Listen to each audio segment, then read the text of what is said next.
What is going on, guys? This is Prodigy, and today I'm making this video because I'm sure most of you have heard by now that the sales numbers have released for all the games of 2016, particularly Call of Duty Infinite Warfare. And most people have seen by now that Infinite Warfare did in fact outsell Battlefield 1, which was kind of the ongoing rivalry going into the release of those games.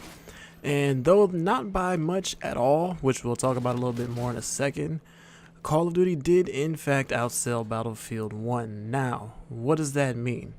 Is Call of Duty still the king of first-person shooters? Is Battlefield just always going to be number 2 to Call of Duty? Is they never going to be able to overtake the giant that we call Call of Duty? Well, let's take a little bit of a closer look at it, because if you look at the sales numbers, we're going to be looking at 3 different things. We're going to be looking at Infinite Warfare, obviously.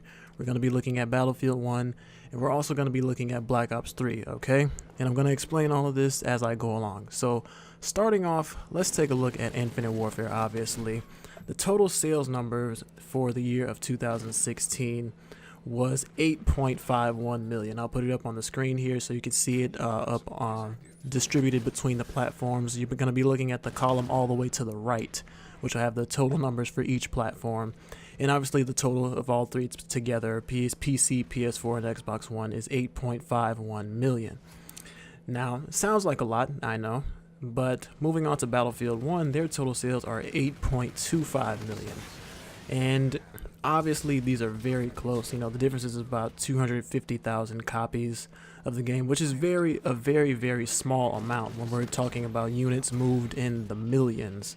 So Battlefield is right on Infinite Warfare's heels in terms of sales, but Infinite Warfare still won. So, I mean, does this mean Infinite Warfare is just a better game? More people just like Infinite Warfare? Well, not necessarily, because if you look at the history of the Call of Duty Battlefield rival, Call of Duty is supposed to do numbers, okay? Call of Duty is a household name. Everybody just buys Call of Duty because it's Call of Duty. When you think about it, there's really no other first-person shooter on the market like it. There's no other casual shooter that you can just pick up, play for 15, 30 minutes, even an hour, have a couple games, and then just be on about your day, play a couple games before you go to school or before you go to work, have some fun, kill some time, and then call it a day. Not really many other games offer that kind of experience. There have been more coming up, but Call of Duty has been around so long that it's kind of just dominating the market. So everybody who owns a console or plays games knows what Call of Duty is, so it's supposed to do numbers. Specifically, it's supposed to do numbers in the tens of millions, which Infinite Warfare didn't do. And moving on to the third game I was talking about, Black Ops 3, if we look at Black Ops 3 sales, Black Ops 3 sold 22.45 million copies, and that's not even the highest selling Call of Duty game. So that's about a 62% drop in comparison to the sales of Black Ops 3, talking about Infinite Warfare now. Infinite Warfare sold about 62% less than Black Ops 3 did, and that is a huge drop off in terms of sales and just overall consumer interest. If I'm Activision, I'd be seriously worried about the future of my game if that many people have been turned off by it, because when you lose over 50% of your player base, that says something. I don't care who you are, I don't care how much money you're making in microtransactions or supply drops.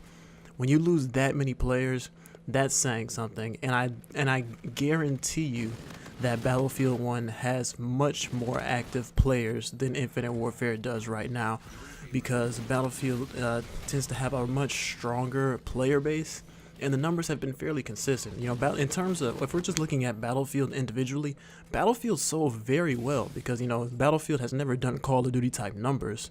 So if we're just looking at from EA's perspective, the publisher of Battlefield, that game did very well. But when we look at Call of Duty and the history of Call of Duty, then we look at Infinite Warfare's numbers.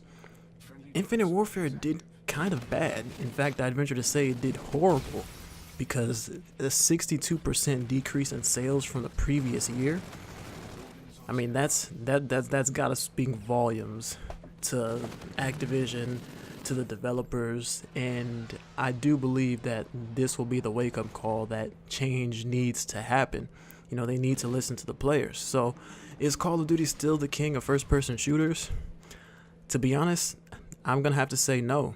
Call of Duty is not the king simply because, you know, no matter what the sales numbers show, and of course there's no way to accurately determine the active amount of players across all three platforms. I'm willing to bet that Battlefield 1 has much more active players than Call of Duty does at this point in time. And I also want to throw out there another game that I haven't even mentioned yet, Overwatch. Last I checked, which was probably around sometime in December, Overwatch had over 20 million active players on it. So that's a whole brand new game, a first-person shooter specifically, that came on the scene and absolutely killed the market. So many people are playing Overwatch right now and Battlefield and, you know, other games that a lot of people just don't care about Call of Duty right now. Like I said, it's still going to move units, it's still going to sell because it has the name Call of Duty. You know, parents who watch their kids play games and don't necessarily know anything about games buy Call of Duty for their kids, you know, as Christmas gifts and birthday gifts or whatever, because they just know it's a popular game, so they buy it. So, I mean, despite any numbers or anything, I'm going to have to come out and tell you honestly and truly that no, Call of Duty is not the king of first-person shooters. Even though it beat out Battlefield 1 still reigns supreme, and really, Overwatch is topping all of them because, like I said, Overwatch had over 20 million active players on it. So, I mean, it's like Call of Duty is really on the decline right now. That's why so many people are thinking Call of Duty is dead, including myself. So, just wanted to make this quick little video for you guys, give you guys my opinion and some statistics and thoughts to think about. You can go ahead and smack that like button if you enjoyed the video. I really appreciate that. And of course, subscribe for my future videos. But that's going to be it for today. Hopefully you guys enjoyed this one, and I will talk to you later.